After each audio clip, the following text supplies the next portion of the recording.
Hello lovely student, আজকে আমি আলোচনা করছি ফাদার সেলফের সেকেন্ড ইউনিট। তো এই ইউনিটটা আলোচনা করার আগেই আমি একটু বলে দিই পার্ট 1 অর্থাৎ ইউনিট 1-এ কী কী হয়েছিল। ইউনিট 1-এ আমরা দেখেছি সোমবার সকাল স্বামীনাথন নামে একটা ছেলে বিছানা থেকে উঠেই প্রথমেই সেই অজুহাত দেয় মাথা ব্যথার। অ্যাকচুয়ালি সে স্কুলে যেতে চায় না। তো মা তো রাজি হয়ে যায়, ঠিক আছে সে বাড়িতেই থাক, কিন্তু বাবা মানতে নারাজ। বাবা তাকে ফোর্স করে স্কুলে যাওয়ার জন্য, আর বাবার কাছ থেকে বাঁচার জন্য অর্থাৎ স্কুলে না যাওয়ার জন্য সে আর একটা অজুহাত দেয়, আর সেটা হচ্ছে তার দেরি হয়ে যাওয়া। তো এই পর্যন্ত হয়েছিল। আমরা এখন ইউনিট 2টা পড়ব। পাশে তোমরা স্ক্রিনের টেক্সটটা দেখতেই থাকো, আর যেসব শব্দ কঠিন এবং মোটামুটি কঠিন সেগুলোও কিন্তু আমি নিচে মিনিংয়ে দেখাচ্ছি। হ্যাঁ, তোমরা দেখতে থাকো, কিন্তু মোবাইল রোটেশন করে নেবে, তাহলে কিন্তু ভালোভাবে দেখতে পাবে। তো ঠিক আছে, unit 2। Swami hoped that with this his father would be made to see why he must avoid school for the day. স্বামী আশা করেছিল এটা দিয়ে তার বাবা বুঝতে পারবে কেন সে স্কুলে যেতে চাচ্ছে না বা কেন সে স্কুল এড়িয়ে যেতে চাচ্ছে। তো আমি একটু ক্লিয়ার করে দিই। স্বামী এটা দিয়েই আশা করেছিল যে তার বাবা বুঝতে পারবে কেন সে স্কুলে যেতে চাচ্ছে না। কোনটা দিয়ে? আসলে সেকেন্ড যে এক্সকিউজ, সেকেন্ড যে অজুহাত, সেটা দেরি হয়ে যাওয়া। এই অজুহাতটা যখন দিয়েছিল স্বামী আশা করেছিল হ্যাঁ বাবা হয়তো এবার মানবে যে আমি কেন স্কুলে যেতে চাচ্ছি না। কিন্তু কি হলো দেখো, but his father's behaviour took an unexpected turn. কিন্তু তার বাবার যে আচরণ সে একটা অপ্রত্যাশিত মোড় নিল।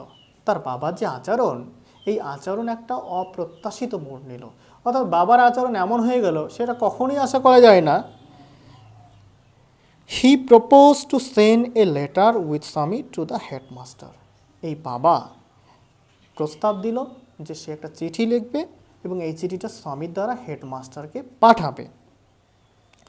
No amount of protest from Swami would make him change his mind. স্বামীর কাছ থেকে কোনো প্রতিবাদী স্বামীর কাছ থেকে বাবার মন পরিবর্তন করতে পারলো না। হয়তো স্বামী বলছিল যে বাবা থাক, চিঠিটি লাগবে না, কিন্তু বাবা বলছে না, আমি চিঠি লিখে দিচ্ছি, এটা নিয়ে যাও। কারণ কি, ওই যে আগের ইউনিট আমরা দেখেছি যে ওই হেডমাস্টারও নাকি তাকে ভয় পায়, এবং এটাও আমরা শুনেছি দেরি করে আসলেই সেই সব ছেলেদেরকে স্কল্ড করে, ধমক দেয়। সো এইসব কথা শুনে বাবা কিন্তু চিঠিটা লিখেছে আর কি, বা লিখতে যাচ্ছে। By the time Swami was ready to leave for school, father had composed a long letter to the headmaster. দেখো, যেই সময়ের মধ্যে স্বামী ওই স্কুলে যাওয়ার জন্য রেডি হলো, ফাদার কম্পোস্ট করে ফেললো, অর্থাৎ লিখে ফেললো একটা লম্বা চিঠি। তো ওই স্বামী ড্রেস আপ করতে করতেই বা রেডি হতে হতেই বাবা একটা লম্বা চিঠি লিখে ফেললো। তো একটা কথা বলে দিই, এখানে কম্পোস্ট কথাটা লেগেছে, রাইট কিন্তু লেখেনি। কেন? কারণ এই যে লং লেটার, তো লেখা হলে তো চট করে হয়ে যেত। কম্পোস্ট লম্বা চিঠি, তো এই লম্বা চিঠি লেখার জন্যই সে এই রাইটার কিন্তু এখানে কম্পোস্ট কথাটা লিখেছে। কম্পোস্ট কথাটা দিয়েছে। তোমরা ওই রচনা করো না, রচনা কিন্তু ছোট হয় না, বড় হয়। তো এই মোটামুটি এই কনসেপ্টটা ক্লিয়ার করার জন্যই বা এই ব্যাপারটা বোঝানোর জন্যই কম্পোস্ট শব্দটা এখানে দিয়েছে। He put it an envelope and sealed it. সে অর্থাৎ বাবা এই চিঠিটা একটা খামে পুড়ে দিল বা ভরে দিল এবং সেলড ইট, এবং এটা কিন্তু বন্ধ করে দিল, যাতে ওই স্বামী দেখতে না পারে কি লেখা আছে। What have you written father? Swami asked apprehensively. Swami কিন্তু এবার অ্যাপ্রিহেন্সিভলি বাবাকে জিজ্ঞাসা করছে বাবা কি লিখেছে। Nothing for you, give it to your headmaster and go to your class. তোমার জন্য তো কিছু নয়, এটা তোমার হেডমাস্টারকে দেবে আর ক্লাসে চলে যাবে। বাহ। তারপর দেখো, have you written anything about our teacher Samuel? তুমি কি কিছু আমাদের টিচার স্যামুয়েল সম্পর্কে লিখেছ? Yes, plenty of things. হ্যাঁ, অনেক জিনিস লিখে ফেলেছি। দেখো, কমপ্লেন করেছে তাই লিখেছে। What has he done father? বাবা সে কি করেছে? Everything is there in the letter, give it to your headmaster. সব কিছু তো চিঠিতেই লেখা আছে। স্যামুয়েল স্যার কী করেছে? সব চিঠিতে আছে, তুমি তোমার হেডমাস্টারকে এটা দিয়ে দেবে। Swami went to school feeling that he was the worst boy on earth. স্বামী কিন্তু স্কুলে চলে গেল এটা ভেবে ভেবে যে সে পৃথিবীর মধ্যে সব থেকে খারাপ ছেলে। কেন এমনটা ভাবছে? যখন স্বামী স্কুলে যাচ্ছে সে মনে মনে ভাবছে সে সব থেকে পৃথিবীর মধ্যে সে পৃথিবীর মধ্যে সব থেকে খারাপ ছেলে। কেন?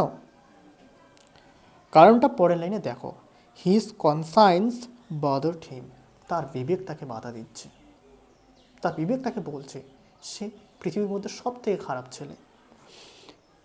কারণ আরও দেখো ক্লিয়ার হবে, he wasn't at all sure if his description of Samuel had been accurate. সে এমনকি সুনিশ্চিত না যে বর্ণনাগুলো স্যামুয়েলের আছে সেগুলো সঠিক কিনা, অর্থাৎ যেসব কথা সে বলেছে বাবাকে সেগুলো আদৌ সঠিক কিনা সে সম্পর্কে সুনিশ্চিত না।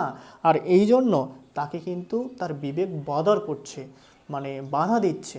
ঠিক আছে, এই যে সে বলল হেডমাস্টারও তাকে ভয় পায়। আর একটা কী বলেছিল যে যেসব ছেলে দেরি করে আসে তাদেরকে কল করে ধমক দেয়, এইসব কথা শুনি তো বাবা চিঠি লিখেছে। এখন সে মনে করছে সে সবথেকে খারাপ ছেলে। এই কথাগুলো হয়তো সঠিক নয়। He felt he had mixed up the real and the imagined. সে বুঝতে পারল সে গুলিয়ে ফেলেছে, মিশিয়ে ফেলেছে বাস্তবতা এবং কল্পনা। অর্থাৎ যেসব কথা বলেছে তার বাবাকে তার স্যার স্যামুয়েল সম্পর্কে, এগুলো আসলে কল্পনা করে করেই বলেছে। অ্যাকচুয়ালি স্কুল না যাওয়ার জন্য, স্কুল থেকে স্কুল না গিয়ে বাড়িতে থাকার জন্যই এই কথাগুলো কিন্তু সে বলেছে। স্বামী stop on the road side to make up his mind about Samuel. এবার কিন্তু স্বামী ওই রাস্তার সাইডে দাঁড়িয়ে মাথাটা স্থির করতে লাগলো। আসলে সে যেসব করেছে সেই সব নিয়ে একটু ভাবতে লাগলো। Samuel was not such a bad man after all. না, ভেবে চিন্তে এটা বুঝতে পারলো না, স্যামুয়েল তো সবশেষে খারাপ মানুষ নয়। Samuel was not such a bad man after all. শেষমেশ স্যামুয়েল তো একটা খারাপ মানুষ নয়। এই রাস্তার পাশে সে ভাবতে ভাবতে এখন বুঝতে পারলো না খারাপ নয়। Personally he was much more friendly than the other teachers. ব্যক্তিগতভাবে সে তো অন্য টিচারদের থেকেও বন্ধুত্ব সুলভ। অন্য যে শিক্ষকরা আছেন তাদের থেকেও কিন্তু এই স্যামুয়েল অনেক ফ্রেন্ডলি, অনেক বন্ধুত্ব সুলভ। ওই থাকে না তোমাদের স্কুলে দেখবে কিছু কিছু টিচার খুব ফ্রেন্ডলি, বন্ধুর মতো মনে হবে, তো এই ধরনের টিচার। স্বামী also felt Samuel had a special regard for him. স্বামী এটাও অনুভব করে যে স্যামুয়েল এই টিচার তার প্রতি একটা স্পেশাল রিগার্ড রাখে, একটা স্পেশাল কেয়ার রাখে, অর্থাৎ তাকে স্পেশালি লক্ষ্য করে। ওই দেখবে কোনো টিচার ক্লাসে গিয়ে দেখবে কারো প্রতি একটু বেশি নজর দিচ্ছে, অর্থাৎ সে শিখতে চাচ্ছে বলে বলছে হোমওয়ার্ক কেন করোনি, কাউকে বলছে হোমওয়ার্ক হয়নি স্যার, হয়নি, ঠিক আছে। কিন্তু দেখবে কেউ করেনি বলছে কেন করোনি, করতে হবে। তো এগুলো স্পেশাল কেয়ার মনে করতে পারো। তো স্বামীর প্রতি এই স্যারের একটা স্পেশাল কেয়ার রয়েছে, সে বুঝতে পারলো, তাহলে অনেক ভালো স্যার। স্বামীর head was dizzy with confusion.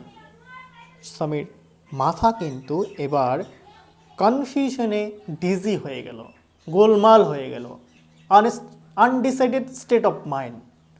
তার মাথা কোনো কিছু ডিসাইড করতে পারছে না, এমন একটা অবস্থা হয়ে গেল। আরে এত একটা ভালো মানুষের কথা এত খারাপভাবে বললাম, তারপরে বললাম, আবার হাতে একটা চিঠি লিখে দিয়েছে বাবা এইসব নিয়ে, এটা স্কুলে নিয়ে যাব, তারপর কি হবে ইত্যাদি। He could not decide if Samuel really deserve the allegations made against him in the letter.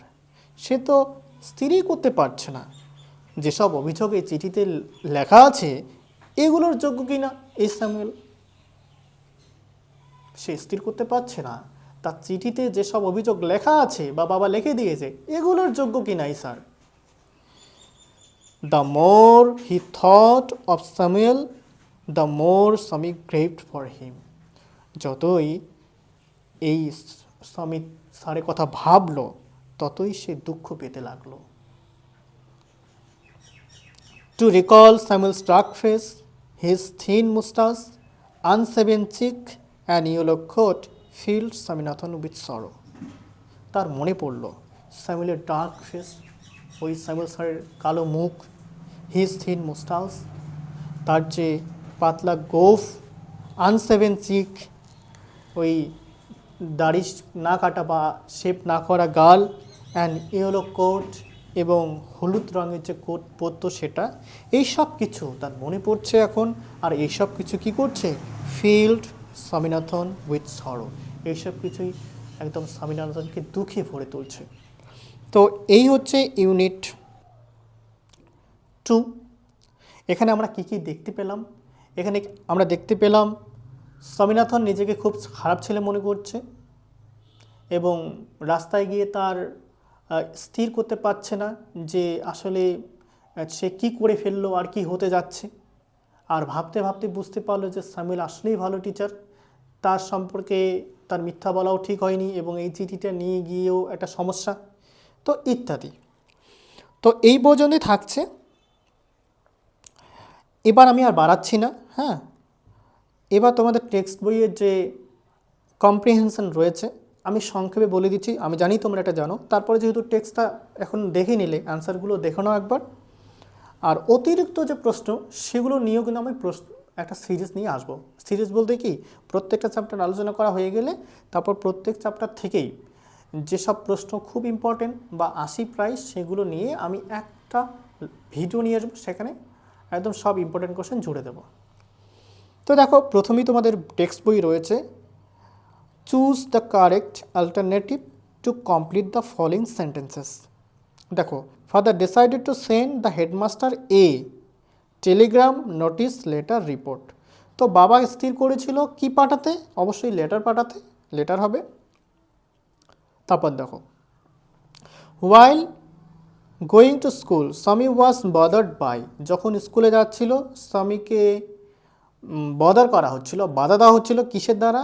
Conscience, বিবেকের দ্বারা। তারপর দেখো,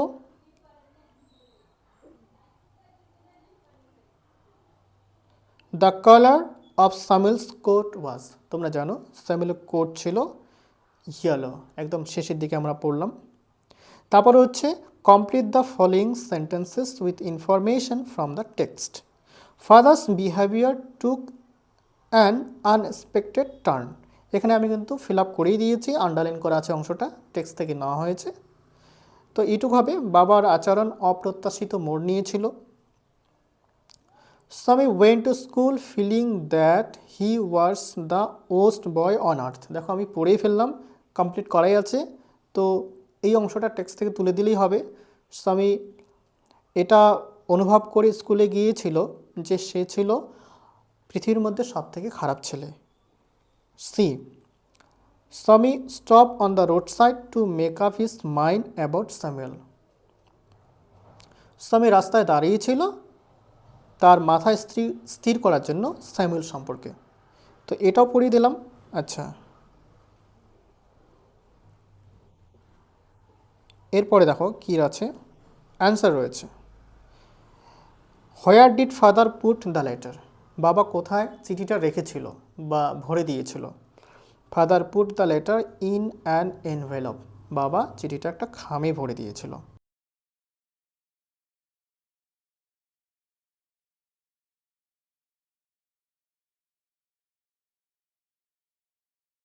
ঠিক আছে, এরপর হচ্ছে হোয়াট ডিড স্বামী fail to decide about Samuel. স্বামী স্যামুয়েল সম্পর্কে কি ডিসাইড করতে পারছিল না? দেখো অ্যান্সার দেওয়া হচ্ছে, স্বামী fail to decide if Samuel really deserve the allegations. তারপর লাস্ট কোশ্চেনটা হচ্ছে, how did Samuel look. Samuel দেখতে কেমন? তো এই স্যার দেখতে কেমন শেষের দিকে কিন্তু এই ইউনিটে রয়েছে, আমি সংক্ষেপে দিয়েছি এখানে। দেখো, Samuel had dark face, Samuel কালো মুখ ছিল, থিন মোস্টাস তার গোপ ছিল পাতলা, আনসেভেন চিক তার গাল ছিল শেপ না করা। তারপরে বাক্যটা চেঞ্জ, নতুন বাক্য দিয়েছে একটা, হি ওর এ ইয়েলো কোট, সে কিন্তু ইয়েলো কোট পরেছিল। তো এই হচ্ছে কথা। আর ইউনিট 2 পরের খুব শীঘ্রই ইউনিট 2টা করে দিচ্ছি, 2-1 দিনের মধ্যে। তোমরা পড়তে থাকো, দেখা যাক পরবর্তীতে আর কত কি করা যায়। কিন্তু তোমরা রেসপন্স পেলেই আমি বাকি সব কাজগুলো করে দেবো। টেক্সটগুলো আলোচনা শেষ হলে গ্রামার সিরিজ নিয়ে আসবো। তো ততক্ষণ অবধি ভালো থেকো, টেক কেয়ার।